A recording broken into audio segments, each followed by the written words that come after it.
ஒரு நோபல் பரிசு பெற்ற டாக்டர் கிட்ட ஒரு ரிப்போர்ட்டர் கேட்கிறாரு, இன்னைக்கு மக்களுக்கு என்ன பிரச்சனை அப்படின்னு கேட்கிறாரு. அதுக்கு டாக்டர் சொல்றாரு, மக்கள் சிந்திப்பதில்ல.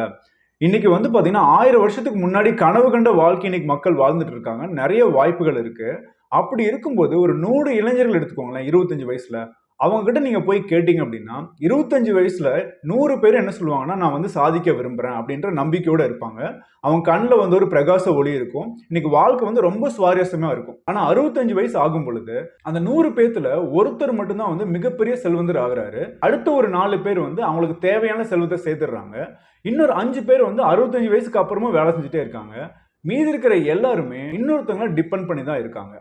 அப்ப 100 பேர்ல வெறும் 5 பேர் மட்டும்தான் வெற்றி அடைகிறாங்க. அப்ப 25 வயசுல இருந்த பிரகாச ஒளி என்னாச்சு? அவங்க கனவுகள், நம்பிக்கை, உழைப்புகள்லாம் என்னாச்சு? ஏன் இவ்வளவு பெரிய வித்தியாசம் அப்படின்னு பாத்தீங்கன்னா, அதுக்கு முக்கியமான காரணம் என்னன்னா, வெற்றி அடையணுன்ற குறிக்கோள் இல்லாததான் காரணம்.